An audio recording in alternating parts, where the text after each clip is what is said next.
আজকে আমার রেসিপি পুদিনা এগ কারি। পুদিনা এগ কারি করার জন্য প্রথমে আমি একটি মশলা করব। তার জন্য আমি কড়াতে দিয়ে দেব সাদা তেল।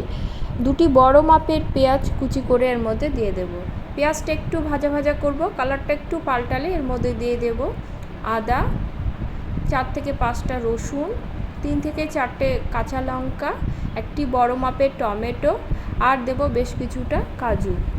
গ্যাসের ফ্লেম মিডিয়াম টু লোতে রেখে মশলাটা আমি ভেজে নেব। মশলাটা আমার ভাজা হয়ে গেছে। এবার মশলাটাকে পুরোপুরি ঠান্ডা করে মিক্সির জারে দিয়ে নেব।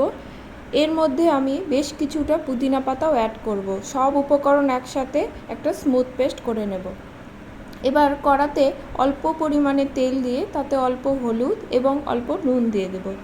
দিয়ে সেদ্ধ করে রাখা ডিম দিয়ে দেবো। আমি 4টে ডিম নিয়েছি। ডিমটা আমি একটু ভেজে নেব। ডিমগুলো আমার ভাজা হয়ে গেছে। এবার ডিমগুলো তুলে নিয়ে ওই কড়াতেই আমি দিয়ে দেব বেশ কিছুটা সাদা তেল। আমি রান্নাটি সাদা তেলে করব, আপনারা চাইলে কিন্তু সর্ষের তেলেও করতে পারেন। ফোড়নে দেব তেজপাতা এবং গোটা গরম মশলা। গোটা গরম মশলার মধ্যে আমি নিয়েছি এলাচ, দারচিনি এবং লবঙ্গ।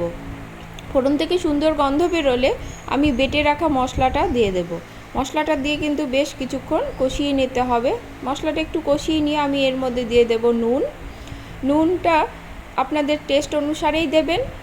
নুনটা দিয়ে আমি কিন্তু আরও বেশ কিছুক্ষণ কষিয়ে নেব। অল্প অল্প করে জল দেব এবং মশলাটা কষিয়ে নেব। মশলা থেকে বিশেষ করে পুদিনার পাতার যে কাঁচা গন্ধটা সেটা চলে যাওয়া পর্যন্ত কিন্তু মশলাটা কষাতে হবে।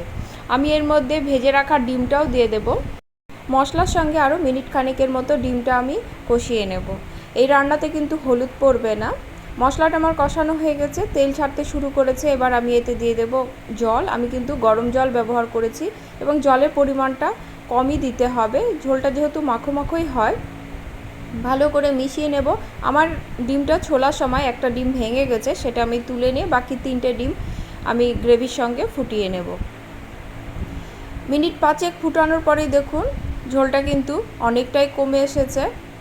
আরও মিনিট 2 মতো রান্না করে নেব লো হিটে, তেল যতক্ষণ পর্যন্ত রান্নার উপরে তেল না উঠে আসছে।